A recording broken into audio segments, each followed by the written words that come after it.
ചെയ്തിട്ടുണ്ട്. അവിടെയാണ് ഇവിടെ രജിസ്ട്രേഷൻ നടക്കുന്നത്. സംസ്ഥാന ഗവൺമെന്റ് അതിന്റെ ഒരു സബ് കമ്മിറ്റി മാത്രമാണ്. അപ്പോൾ യഥാർത്ഥത്തിൽ ഈ ഓണറേറിയം കൊടുക്കേണ്ടത് കേന്ദ്ര ഗവൺമെന്റ് തന്നെയാണ്. കാര്യം സംസ്ഥാന ഗവൺമെന്റിനേക്കാൾ കൂടുതൽ ഉത്തരവാദിത്വം കേന്ദ്ര ഗവൺമെന്റിന്റെ ഒരു സ്കീമാണ്. സംസ്ഥാന അയ്യോ, ഗവൺമെന്റ് ഇപ്പോൾ ഓണറേറിയത്തിന്റെ മുഴുവൻ ഉത്തരവാദിത്വം കൂടി കേന്ദ്രത്തിന് മുകളിലേക്ക് കൊണ്ടുപോവുകയാണോ? അല്ലല്ല, ഞാൻ പറഞ്ഞത് ഈ ഇതിന്റെ രജിസ്ട്രേഷൻ അനുസരിച്ച് ആശയം എന്ന് പറയുന്നത് കേന്ദ്ര ഗവൺമെന്റിന്റെ സ്കീമാണ്, സംസ്ഥാന ഗവൺമെന്റ് സ്കീം അല്ല ഇത്.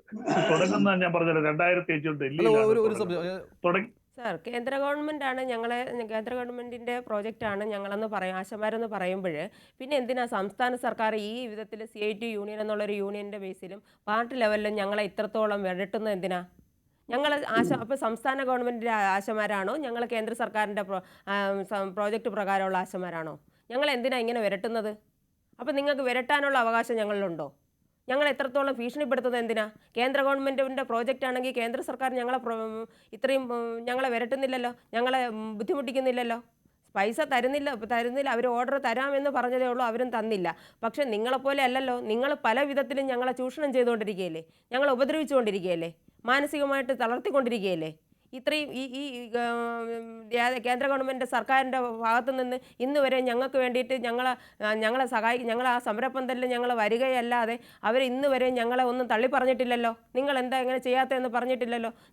നിങ്ങൾ കേന്ദ്രത്തിൻ്റെ സ്കീം അവരോടും പലതും ഞങ്ങൾ സംസാരിച്ചിട്ടുണ്ടല്ലോ, അവരൊന്നും ഞങ്ങളോട് പറഞ്ഞില്ലല്ലോ. പക്ഷേ നിങ്ങൾ അങ്ങനെയല്ലല്ലോ. നിങ്ങളുടെ CITൻ്റെ നേതാക്കന്മാർ മുതൽ നിങ്ങളുടെ പാർട്ടിക്കാർ മുതൽ നിങ്ങളുടെ താഴേക്കുള്ള ചെറിയ നേതാക്കന്മാർ വരെ ഞങ്ങൾക്ക് ഇന്നിപ്പം പുറത്തിറങ്ങാൻ പറ്റാത്ത രീതിയിലുള്ള ഭീഷണികളാണ് നേരിട്ടുകൊണ്ടിരിക്കുന്നത്.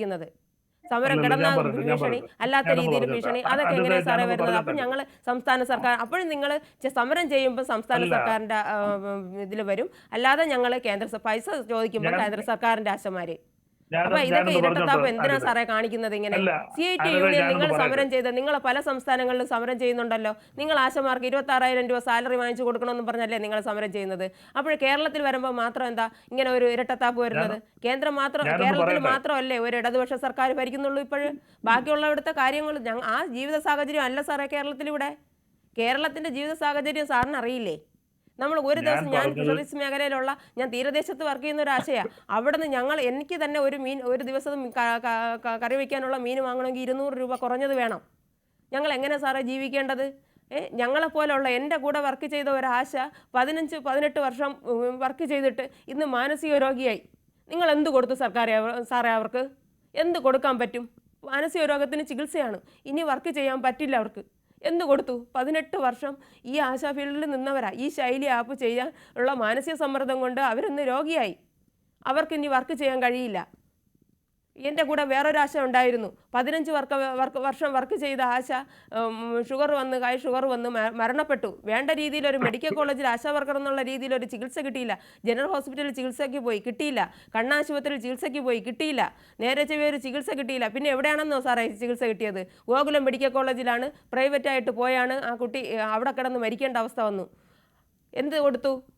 ഇന്ന് 62-64 വയസ്സായ അമ്മമാർ, ചേച്ചിമാർ ഞങ്ങൾ സമരപ്പന്തലിരിക്കുന്നു. അവർ ഇറങ്ങിപ്പോകുമ്പോഴത്തേക്ക് ഈ 18 വർഷം അവരുടെ ജീവിതം നിങ്ങൾക്ക് വേണ്ടി സംസ്ഥാന സർക്കാരിന് വേണ്ടി ഹോമിച്ചിട്ട് എന്താണ് സാറേ നിങ്ങൾ കൊടുക്കാൻ ഉദ്ദേശിക്കുന്നത്? അവർക്ക് കണ്ണീരല്ലാതെ വേറെ എന്തെങ്കിലും നിങ്ങൾ കൊടുക്കുന്നുണ്ടോ? ഇന്നും അവരെ അവകാശിച്ചുകൊണ്ടിരിക്കുക. എന്നിട്ടും ആ അമ്മമാരെ മുഖത്തൊന്നും നിങ്ങൾ നോക്ക്. നിങ്ങൾ ഇന്നെങ്കിലും എത്തപ്പോഴെങ്കിലും ഇന്ന് 40 ദിവസമായില്ലേ, നിങ്ങൾ ഒരു ദിവസമെങ്കിലും ആ സമരപ്പന്തലിൽ വന്ന അമ്മമാരുടെ അവരെങ്ങനെയായിരുന്നു, ഇന്ന് അവരുടെ അവസ്ഥ എന്താണെന്ന് നിങ്ങൾ അറിഞ്ഞോ? നിങ്ങൾ കാണുന്നുണ്ടോ? നിങ്ങൾ ഇവിടെ ഈ മാധ്യമങ്ങളിൽ കൂടി ഇരുന്ന് പറയുന്നതല്ലേ ഉള്ളൂ. മറ്റുള്ളവരെല്ലാം ഞങ്ങളെ കാണുന്നുണ്ട്. ആ കാണുന്നവർക്കാണ് ഞങ്ങളെ കാണുമ്പോൾ വേദന വരുന്നത്. ഞങ്ങൾ വീട്ടിൽ നിന്നും 40 ദിവസം മുമ്പ് ഇറങ്ങിയത് എങ്ങനെയാണെന്നും ഇപ്പോഴും 40 ദിവസം ഈ സമരപ്പന്തലിൽ ഇരുന്നിട്ട് ഞങ്ങൾ ഓരോരുത്തരെയും അവസ്ഥ വന്ന് നോക്കിയാലേ അറിയാൻ പറ്റുള്ളൂ. ഓരോ അമ്മമാരുടെയും അവസ്ഥ. അവിടെ കിടക്കുന്നതെല്ലാം വിധവകളാണ് സാറേ. അറിയോ? വീടില്ല, കയറി പോകാൻ സ്ഥലമില്ല. 6,000-7,000 രൂപ ഓണറേറിയം കൃത്യമായിട്ടും കിട്ടാത്തതുകൊണ്ട് വാടക വീട് പോലും അവർക്ക് കൊടുക്കില്ല. അപ്പം ഒരു സ്ഥലത്തുനിന്ന് ഒഴിയാൻ പറഞ്ഞ് 1 മാസം 2 മാസം നടന്നാലും വാടക വീടില്ല. അവർക്ക് പോകാൻ പറ്റാത്ത സ്ഥലങ്ങളുള്ളവരാണ് അവിടെ കിടക്കുന്നത് സാറേ. ഇന്ന് നിങ്ങൾ സമരം ഞങ്ങളെ ഒത്തീർപ്പാക്കി വിട്ടാലും ഇന്ന് വീട്ടിൽ പോകാൻ പറ്റാത്ത എത്ര ആശമാരവിടെ ഉണ്ട് സാറേ. നിങ്ങൾക്കറിയില്ലേ? നിങ്ങൾ ലോൺ എടുത്തിട്ട് അവർക്ക് ലോൺ തിരിച്ചടയ്ക്കാൻ കറക്റ്റായിട്ട് കഴിയുന്നില്ല. കാരണം ഓർഡിനറിയും കറക്റ്റോ ഇൻസെൻറ്റീവോ കറക്റ്റായിട്ട് നമുക്ക് കിട്ടിയാലല്ലേ അത് അടയ്ക്കാൻ പറ്റുള്ളൂ. കുടിശ്ശികയായി, പലർക്കും ജപ്തി ഭീഷണിയായി. ഇന്ന് ഇത്ര ആശമാരെ കാണിച്ചു തരാം സാർ, ഒന്ന് എൻ്റെ കൂടെ ആ സമരപ്പന്തലിൽ വരുമോ? ഞങ്ങൾ ഒരാശമാരും ആരെ അപഹസിക്കില്ല, ഞങ്ങൾ ഒരാളിനെയും അപഹസിക്കില്ല. പക്ഷെ നമ്മൾ കേട്ട് സഹിച്ചിട്ടാണ് ഞങ്ങൾ എന്തെങ്കിലുമൊക്കെ പ്രതികരിച്ചു പോകുന്നത്. ശരിയാണ്, ഒരു സംശയമില്ലാത്ത കാര്യമാണ്. ആ സമരപ്പന്തലിലേക്ക് ആദ്യം വരേണ്ടത് സംസ്ഥാനത്തിന്റെ ആരോഗ്യമന്ത്രിയാണ്. മുഖ്യമന്ത്രി വന്നാൽ വളരെ നല്ലത്. കാരണം ഇത് ഏതെങ്കിലും രാഷ്ട്രീയ പാർട്ടിയുടെ പ്രതിനിധികളാണ് ഇവിടെ സമരത്തിലിരിക്കുന്നത്, അതുകൊണ്ട് അവരെ തിരിഞ്ഞു നോക്കില്ല എന്ന നിലപാടുണ്ടെങ്കിൽ സംസ്ഥാന മുഖ്യമന്ത്രി അത് മാറ്റിയേ തീരൂ.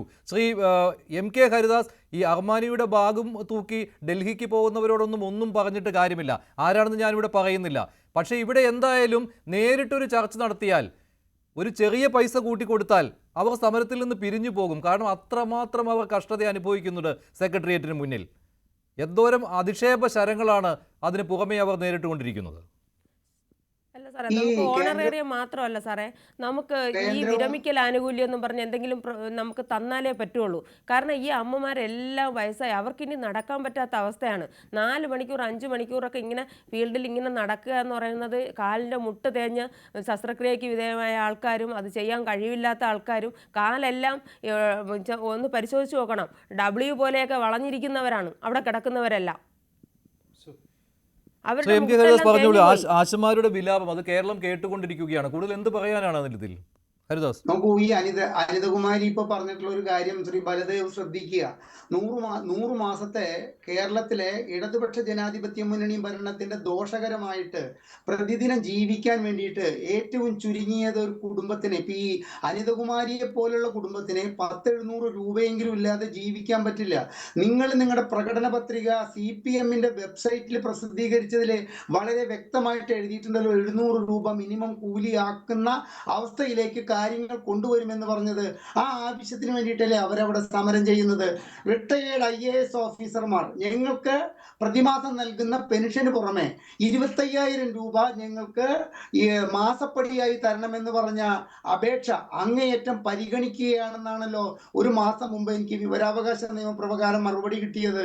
അപ്പോൾ IAS ഓഫീസർമാർക്ക് 1,40,000 രൂപ പെൻഷൻ കിട്ടുന്നവർക്ക് അത് പോരാ, 25,000 രൂപ ഹൈക്കോടതി ജഡ്ജിമാരെ പോലെ അവർക്ക് മാസപ്പടി കിട്ടണമെന്ന് പറഞ്ഞത് പരിഗണിക്കാമെന്നും, ഈ പാവങ്ങൾക്ക് ഒരു ദിവസം കഴിയാൻ കേരളത്തിൽ ഒരു സാമാന്യമായ ഒരു സാധാരണ കുടുംബത്തിന് നിങ്ങൾ വരുത്തി വെച്ച ഇലക്ട്രിസിറ്റി ചാർജും, നിങ്ങൾ വരുത്തി വെച്ച ഭൂനികുതിയും, നിങ്ങൾ വരുത്തി വെച്ചിട്ടുള്ള വാട്ടർ ചാർജും, നിങ്ങൾ വരുത്തി വെച്ചിട്ടുള്ള വിലക്കയറ്റവും വെച്ച് നോക്കുമ്പോൾ ജീവിക്കണമെങ്കിൽ ചുരുങ്ങിയത് 1,500 രൂപ വേണമെന്നൊരു സ്ഥാനത്ത് ഇവർ ആവശ്യപ്പെടുന്ന 700 രൂപ കൊടുക്കാൻ പറ്റില്ല എന്ന് പറഞ്ഞിട്ട് ഈ പാവപ്പെട്ടവരെ പൊരി വെയിലത്തും പൊരി മഴയത്തും നിർത്തിയിട്ട് കാണിക്കുന്നത്. ഈ സമരം ഓരോ മണിക്കൂർ വൈകുന്തോറും ഇടതുപക്ഷ ജനാധിപത്യ മുന്നണി എന്ന് പറയുന്ന പ്രസ്ഥാനവും കമ്മ്യൂണിസ്റ്റ് പ്രസ്ഥാനവും സ്വയം ചെറുതാകുകയാണ് എന്ന് ആദ്യമായിട്ട് മനസ്സിലാക്കുക.